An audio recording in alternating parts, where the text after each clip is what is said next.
Bandwidth for this podcast is brought to you by Ideate Software. Be sure to check out all of their great Revit applications designed to increase your productivity.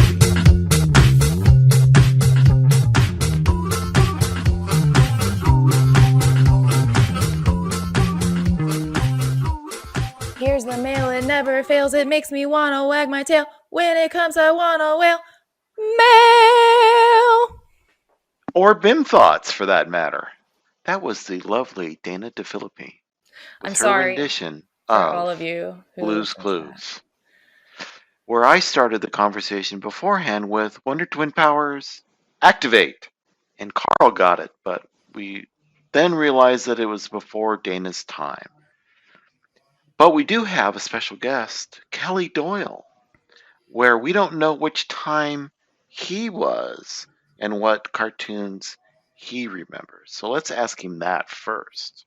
It's actually that's actually an interesting question because I can remember a job interview where I was asked who was my favorite cartoon character and why. So It kind of fits, right? So my answer, which I had to come up with on the spot because I'd never heard that question before, was Bugs Bunny. So I am showing my age, right? But I picked Bugs Bunny because no matter what happens, Bugs always comes out smelling like roses. He does. If you would have said Grape Ape, I would have not hired you at all. Another flashback. Now Hong Kong Fluey, on the other hand. Oh, that was a great one. That was a great cartoon, but that is so politically incorrect. There would be no way they'd be able to do that cartoon today. You could definitely not do that. So Kelly. Yes. Define yourself. Tell us about yourself. Sure. Kelly Doyle. I am the Chief Operating Officer for ProjectReady. We are a company that builds a platform, a SaaS application to bring together multiple construction management and design management platforms in the industry. And beyond that, historically have really applied technology to operations to try to make things run more efficiently, help folks do what they need to do so they can get home and do the things that they enjoy, whether that's spending time with their kids, their significant others, or playing video games, and maybe you combine all those things. Is it more on the construction side or more on the design side?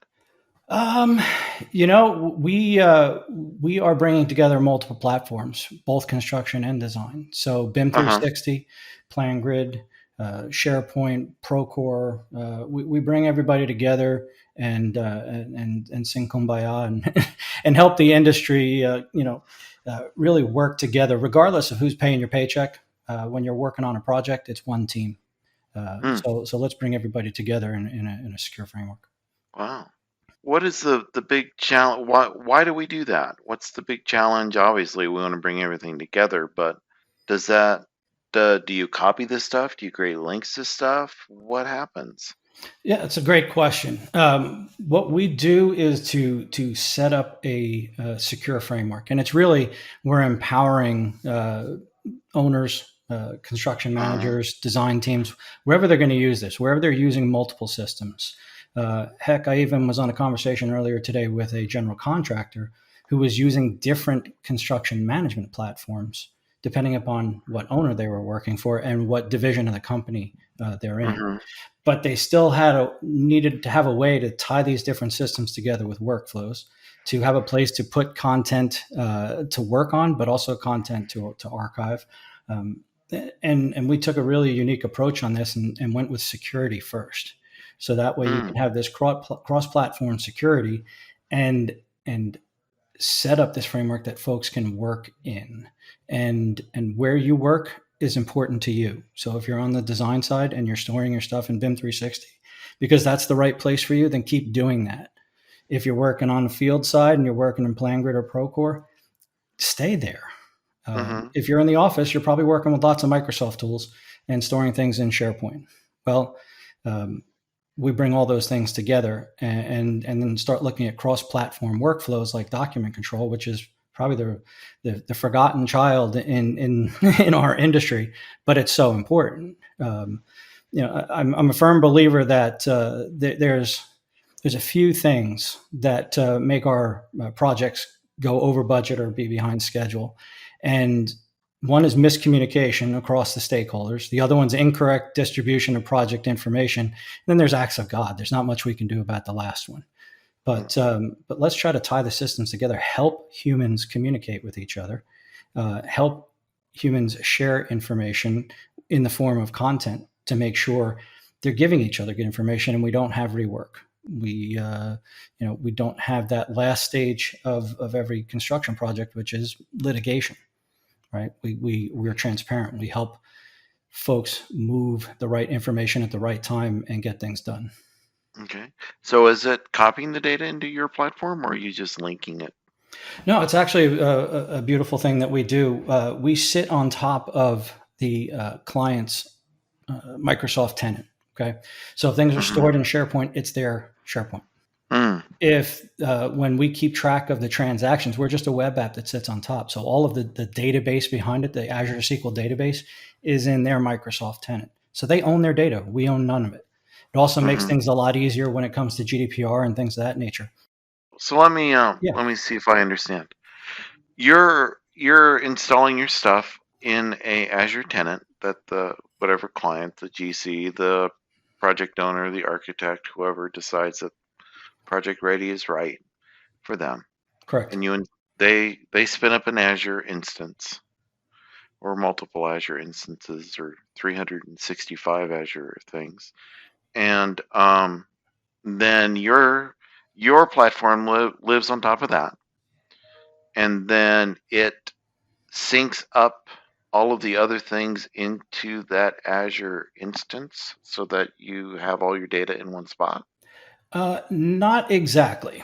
So if things are stored in BIM 360, as I mentioned before, designers are working and storing their stuff there.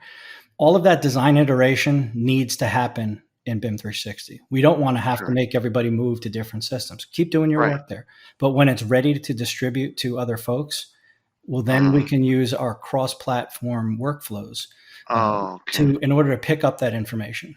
So if there, as an example, we have a. So I'm sorry to interrupt. We're publishing then to ProjectReady from those other systems through some tools that you've created to help us do that.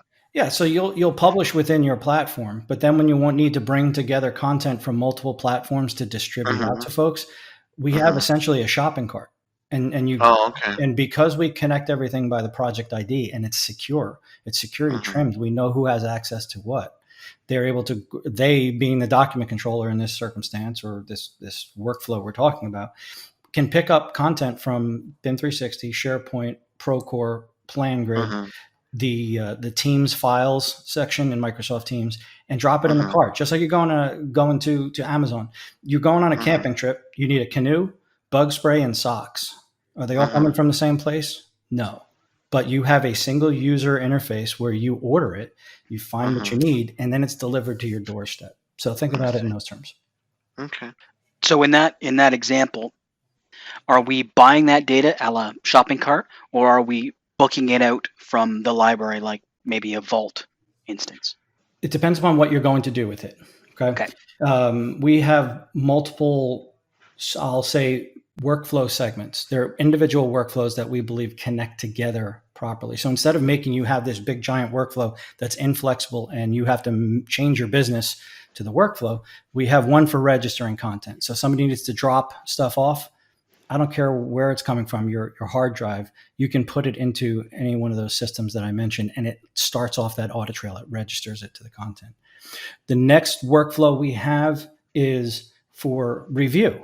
So you can go to all those different places, pick up different pieces of content, drop it in the shopping cart, send it to 4 people, 10 people, however many, for a review session. If it originated in BIM 360, it's going to open that file in BIM 360. If it is a PDF and it originated or it was stored in SharePoint, it will actually open up a Bluebeam Studio session so that folks can collaborate inside there, and then it writes it back to SharePoint. If it came originally out of SharePoint and it's a Office asset, it will open up in SharePoint and you can have full co-authoring capabilities. So there, it's the file is staying in its original resting place, right? You're manipulating it, you're working on it. It's bringing organization to the chaos that are usually our review processes. And then we have our workflows to send content out for approval. In this case, we're actually creating a security trimmed folder inside of SharePoint. So only the folks that are in that workflow have access to that file. We pull a copy of that file out, put it into the security trim folder, and then the folks on the workflow interact with it. So at the end of the process, you have an auditable, definitive copy of an approved piece of content or batch of content because you grab 10 different files or 100 different files. Does that make sense? It does. It does. I can definitely see the value there, and the fact, like you mentioned, that it's a very flexible workflow. I have heard lots of references to SharePoint and the Microsoft tech stack. What if you happen to be an organization that's gone down the G Suite route of play? We drank the Google Kool-Aid instead of Microsoft Kool-Aid. No, why would you do that? Don't ask. Some people just drink that Kool-Aid instead. Well, as the application stands today, it's all in the Microsoft stack. Now we do have some code sitting on the shelf that would allow us to spin things up in the G Suite as well. We haven't done it yet because we really haven't had any clients working in that space yet. So is it possible? Yes. Is it here today? No, but it's certainly available on the roadmap. Good to know. And I think most people do at least have access to the Microsoft suite, whether that's where they do their day-to-day work. They usually have access to it where they could, like you say, put it in place to take advantage of your product to be able to do exactly what you're saying. Exactly. And that's why we really chose the Microsoft stack beyond the fact that we have 20 years of consulting experience as a service organization in our sister company on the Microsoft stack. It really is an enterprise class solution, and 90+% of the world is using it.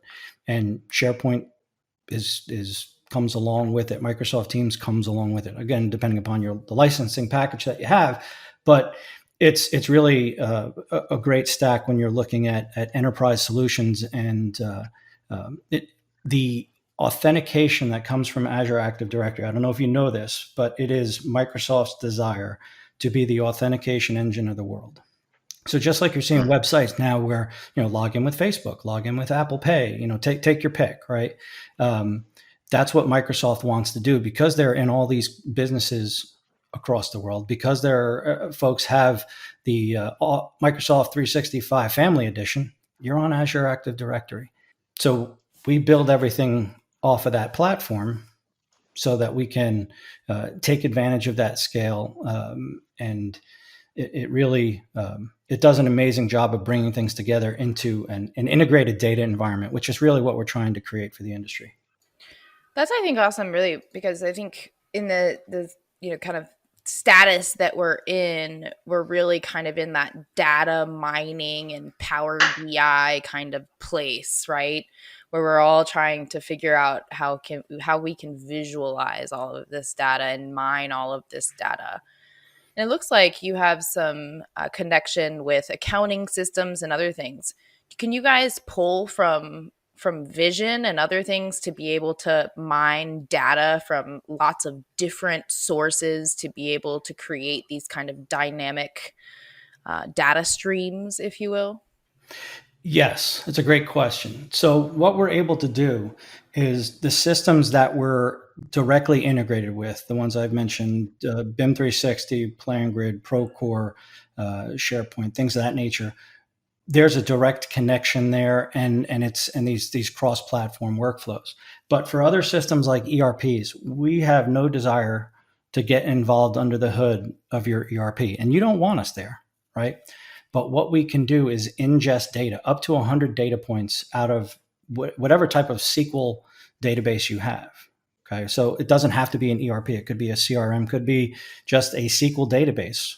We were talking to a prospect earlier today that they had a custom SQL database put together for, I think it was pricing that they used for their estimating. Yeah, we can ingest that information, and then that gets stored in Azure SQL along with all of the transactions that occur on the projects from these other integrations. That allows you to then bring that data together in Power BI and produce all kinds of visualizations. So you guys are aware of all the power there. Yeah, and the wonderful thing about Power BI is it's so intuitive. I mean, it seems like there's a lot going on there, but once you kind of start tinkering with it, you can really start to do some really fantastic things in there. Yeah, we find it's a powerful tool. We have some native reporting that we do, and obviously there's a direct integration to Power BI. We ship with a handful of different reports there, but the opportunities are limitless. And when you're talking about our industry, you're never talking about a single process or a single company or a single system. Think about it. What project have you been in where even an individual company has an individual system, right? Don't even begin to mention all the other organizations that each have their own batch. Back in the day when I was running the construction technology consulting practice at JB Knowledge, I was the chief analyst for the annual tech report. It was on average at least 2, but more often than not 6 different applications that companies had within individual companies to run their projects. So now amplify that across multiple enterprises on a project. How do you bring all that together securely? Why do we have silos now? Because of that. How can we bridge those silos? Because you can't eliminate all your silos, right? Companies need to operate their business with their applications and where they store data and content.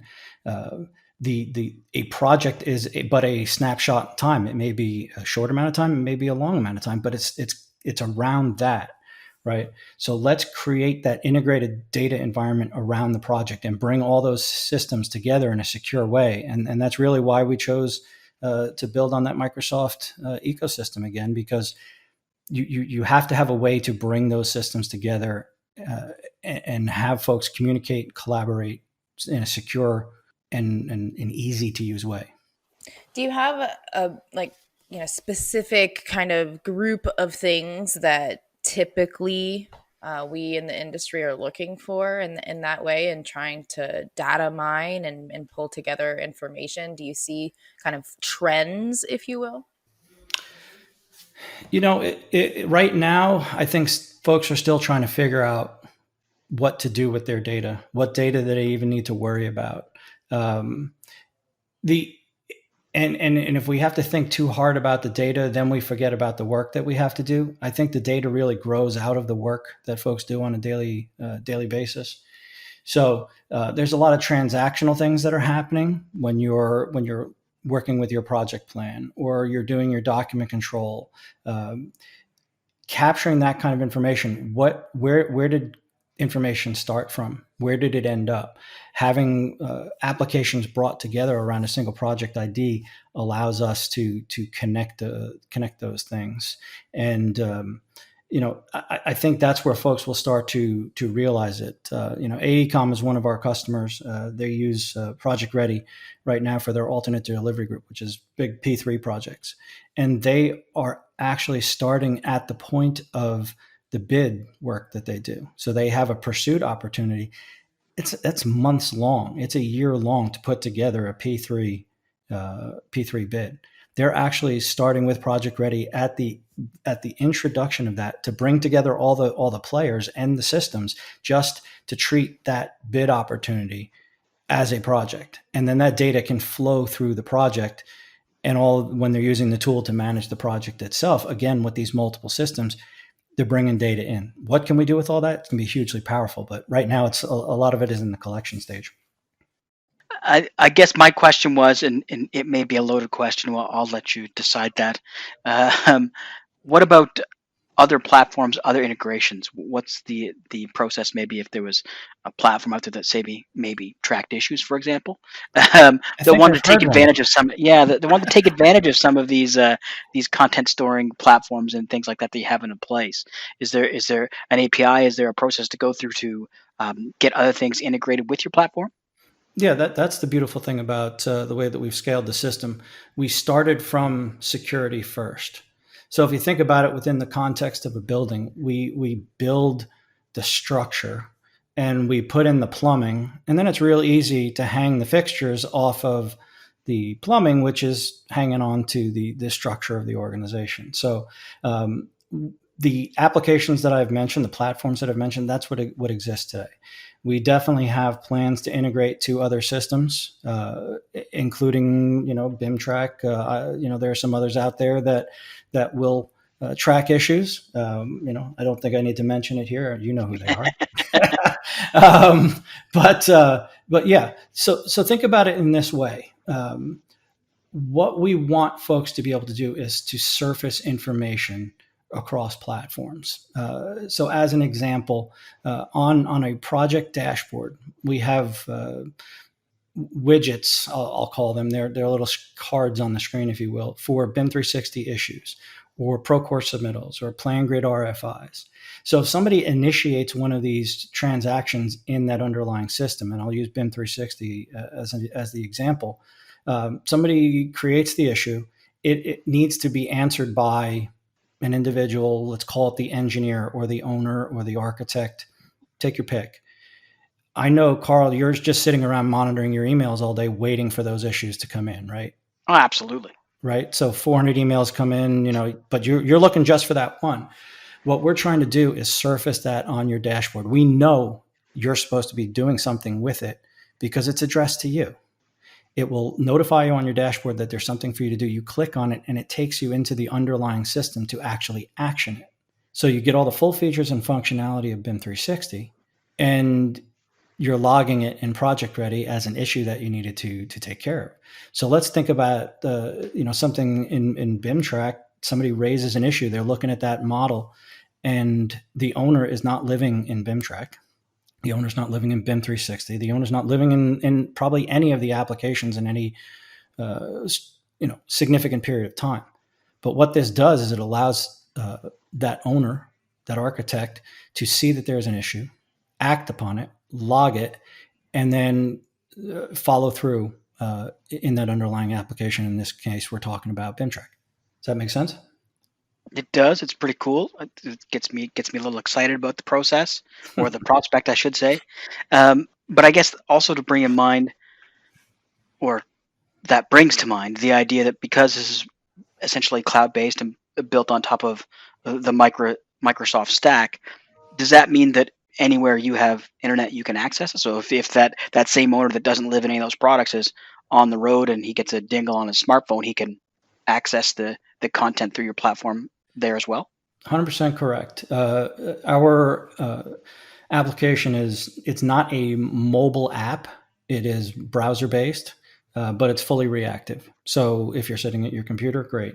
If you're on your iPad sitting on the couch, no problem. You're on your mobile device, hopefully you've got a larger screen and you can take in that model that you're talking about, that issue that you want to drill down into in the model. But it's available, whatever mobile app mobile device that you have. So that's pretty cool. And that I'm familiar with that workflow. BIMtrack's the same way, not an app, but because it's HTML5 based, you can access it anywhere you have internet on any device that you want. So basically, you can consume the data as you want, where you want. Right. What about content in a geometry form? So models, we mentioned BIM 360. And I think you answered this now that I think about it, but basically, if we had to do something with BIM 360, your platform would alert us to that, and then it would take us to BIM 360 to be able to view the model. That's correct. Is that how that works? Okay. Yeah, that's correct. And if there's content that you need to access in BIM 360 or need to access in Procore or PlanGrid or SharePoint, within each project, there are links to all those underlying platforms. They're all tied together by that same project ID. So go to your ProjectReady dashboard, click on the chain link, and then you can go right into that underlying application, assuming you have the permissions, obviously, to get in. But that's this whole concept of the the integrated data environment that we're trying to put together. And I'm guessing that leads to the next answer that I'm about to ask. That includes single sign-on. Yes. Yeah. Once you log into ProjectReady, sign into ProjectReady, we use tokens to connect to everything else. As long as you go in there with some regular frequency, you're jump right into your other application. If it takes a couple of few days to go to somewhere else, I think it's 7 days or 14 days, something like that. You may have to refresh the token by logging back in again, but yeah, it's just jump in once. Sure, and then that's fair enough. Again, you mentioned that the security's first, and that's the way we need to be nowadays. So I think people would certainly understand the logging in every 7 days, and if it's something you're not in every day, it's not a big deal. When you're running a project, you're going to be in there every day, probably every hour, anyway. So that's not going to be a concern. Anything new coming down the pipes that we should know about in the Project Ready world? We've been spending a lot of time rolling features out. We can't even keep up with them ourselves. So I think for a bit here, we're gonna go into a bit of a maintenance mode and focus on making sure everything that is currently here is bulletproof. We do a lot of unique things, and getting the word out to the industry is what I'm most focused on. We can provision projects and all of those systems that I mentioned with security in under 5 minutes without IT's intervention. There's a lot of automation going on there. So we want to make sure all that is working optimally. We've recently added some features in around scheduling document generation, as an example. We did that for one of our clients where they have upwards of 100 quality documents that they have to fill out. A project manager will on every project, and the process they need to go through right now is to go to an intranet site, essentially download some file, fill it out, and then hopefully they store it in the right place. We're actually able to schedule that document's supposed to be filled out and submitted on a particular day, and it's on the project schedule. Click a button, it generates the document because it's pulling the template from SharePoint, and then it puts it in the desired location inside of SharePoint. So it automates the process, makes things a lot more accurate. When we look down the path and where are we heading, I see there's a lot of opportunity to set the groundwork for communication and collaboration through our Microsoft Teams integration and this integration between systems for industrialized construction. You have a number of different organizations that are taking part in a project. They may or may not have integrations to some of these platforms, but even if they do, how does somebody communicate across platforms? How does the architect get in touch with the logistics company who's delivering the assets made or assemblies made during the industrialized construction process? It's not all about data. How do they transmit files and know that they got them definitively? So this is some of the areas where we're going to be looking to connect some of those systems together. We're doing some exciting stuff with AECOM and Microsoft around digital twin in bringing the connective tissue, if you will, together in the different types of organizations and systems that are involved in feeding the digital twin. I think what also brings to mind now that you said that with a question that I seem to be asking regularly now that I didn't think I was going to be, but with the current situation or state of the world as we would see, now that you're going to kind of be in that mode of getting Project Ready out there to the masses, and we're probably still not going to be doing live conferences this year at least. How are you planning to spread the word of Project Wise? Are you doing online webinars? What's your plan, or what has been your plan to do that? Yeah, no, I appreciate that. In order to have Project Ready be a household name, better than being the best kept secret, I'm trying to talk to folks, different podcasts. So happy that you brought me on and gave me the opportunity to talk about this, and the larger perspective of the integrated data environment, which I think is important to the entire industry. This is not all about Project Ready. We have a way to to bring those things together. But I'm also looking to join some publications and give them some opportunities to learn more about how we can bring systems together for the industry, for the betterment of the industry. There's a story I like to tell around how all this works at the big picture. You have an owner or project owner sitting in their top floor office in some giant apartment or office building, and they're looking out at a piece of dirt across the street, and they want to do something with it. Don't know what yet, but they want to do something with it. The minute they start penciling on the back of a napkin, they start engaging with folks in their office, their brokers, their bankers, the kind of folks that are going to help them to determine whether or not they need to do something or it's a good idea. It's a project, and you need a place to store content.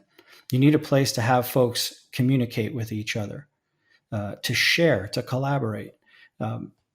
With an integrated data environment, you can get to spin up that secure framework that allows you to have a place to put it, right? Have a place to communicate. Then once you get to the point where you're going to engage into more detailed design services, well, then go ahead and bring BIM 360 into the equation to manage your design process, right? Or at least to have your repository where to keep the stuff. You can still manage that process because it's in its nascent states within the project management component of the IDE.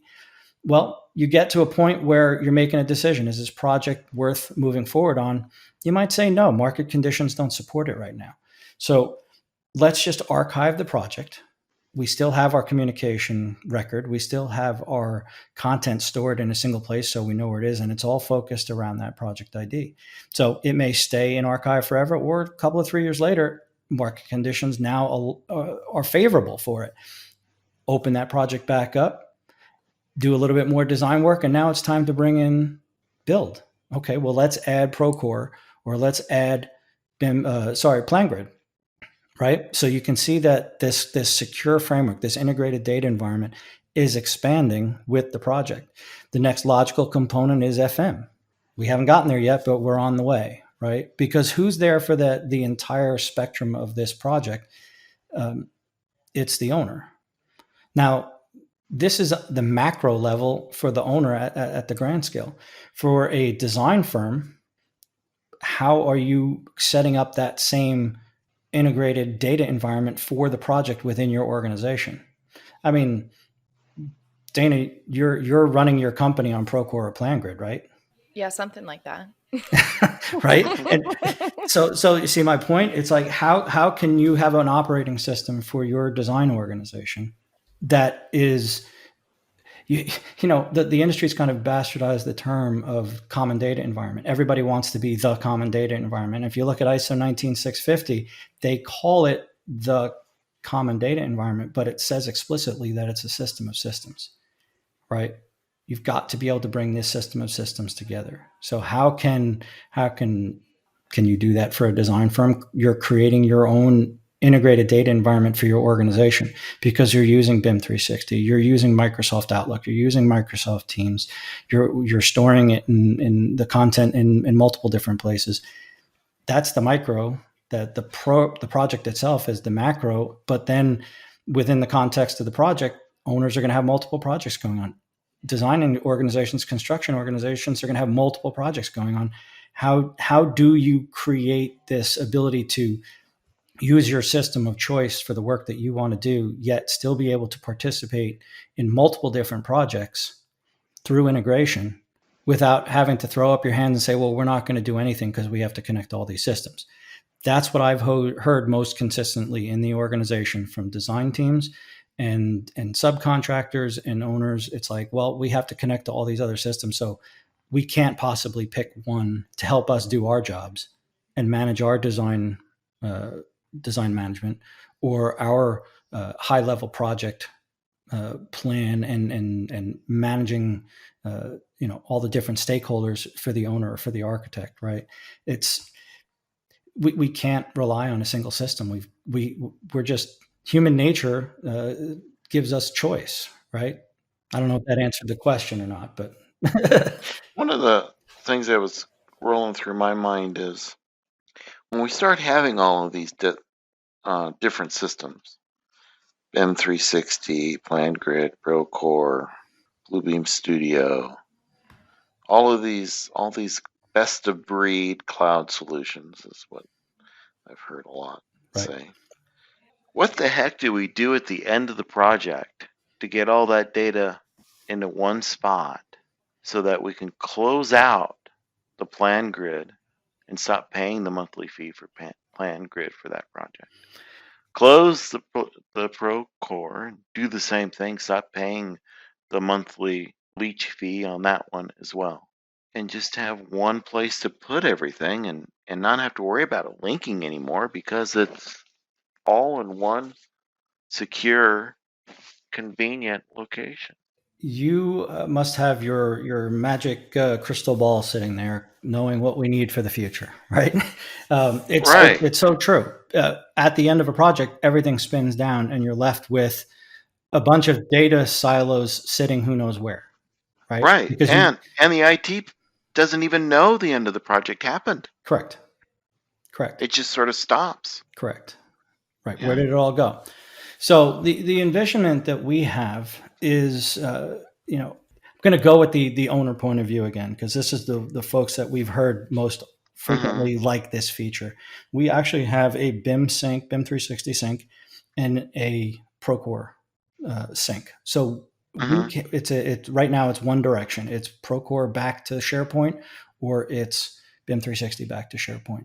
So it's a live sync. So you change anything in that folder, you add files, and anything like that, it automatically synchronizes back to SharePoint. So you'll have your content there. You'll have a copy of it there. So you publish it and you say, this is the definitive one. You drop it in there. Boom. It's stored back at BIM 360, back in SharePoint. You can do the same thing to archive your stuff as you go throughout the project. You're going to have both your historical and your final published work right back in SharePoint, which you can keep forever. It doesn't cost you anything to keep it there. Obviously there's a certain amount of memory usage that or storage that you get for free and others that you have to pay for, but it's still connected to your Microsoft environment that you're going to maintain, because your Office applications are their lifeblood of the organization, except for those folks that are still playing around with G Suite. Right. Oh, come on. Okay. Dana, I'm sure you have a final thought.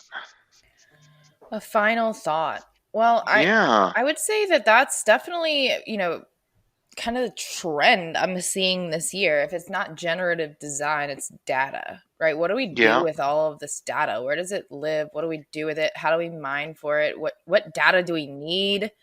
What's good data? What, how can I visualize it? I think, that's definitely the buzzword. And it seems like ProjectReady has some definite solutions for a lot of these things. So that's some super exciting things. Anything you want to leave us with, or final thoughts that you want to share? How do we look down that path? How do we have vision for the battlefield to see where things are coming from and try to be strategic?